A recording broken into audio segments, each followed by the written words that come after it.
สบายดีมื้อนี้กับอีกมื้อหนึ่งเนาะมีตู้ลูกแต่เช้าเลยลูกแต่5 โมงครึ่งลูกมาเพิ่นก็อยู่นานผักบงแล้วเนาะอันนี้ลูกมาก็ได้มาแต่งกินนึ่งข้าวแล้วก็อันดังไฟต้มน้ำอีหยังไว้ก่อนเนาะหลังจากที่ว่าหุงข้าวนึ่งข้าวไว้เรียบร้อยแล้วค้างไว้แล้วนะก็มาเกี่ยมมันคงกินที่จะเฮ็ดนะรอถ้าให้น้ำมันอุ่นมันฟดแล้วก็สิมา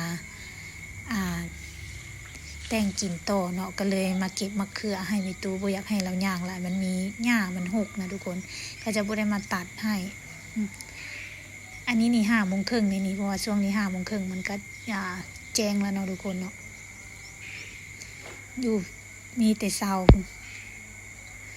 ปกติผักบงมันสีขาวงามเวลาฝนตกใส่หลายแล้วมันสิเฮ็ดให้เขียวแต่ว่ามันก็ยังงามอยู่เนาะทุกคนเนาะ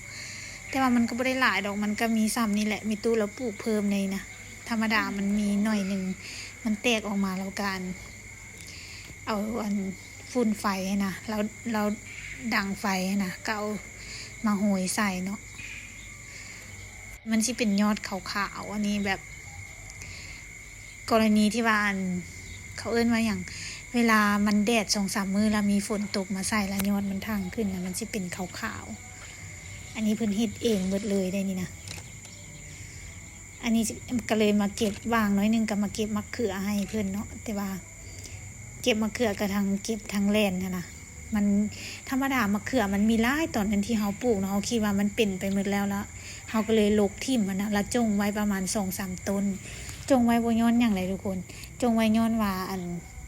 เฮามักดินไว้ประมาณเดือนนึงค่ะนะแล้วเฮาจังสิลกทิ่มเนาะเผอิญว่าเพิ่นน่ะเป็นมากคืนหักกะหลายอยู่เนาะทุกคนเนาะแต่ว่ามันมีแต่4 ต้นเก็บเทื่อนึงก็ได้ประมาณ2 โลเพราะว่าอาทิตย์นึงสิเก็บ2 เทื่อนะอันนี้หากก็เก็บ2 ครั้ง3 ครั้งนี่แหละสุดใหม่นี่นะเฮาบ่ได้ใส่ปุ๋ยใส่หญ้าเลยทุกคนอันนี้เฮามักดินแบบมันมีใบไม้แล้วก็มีขี้งัวขี้ไก่เอาถมใส่เลยนะแล้วก็มีดินเก็บแล้วก็มาจ่ายเฮ็ดเองหมดมื้อนี้นะอันนี้ได้เงินมาดีใจแฮงทุกคนได้เท่าไหร่ไม่ให้10 บาทไปแสนก็ไป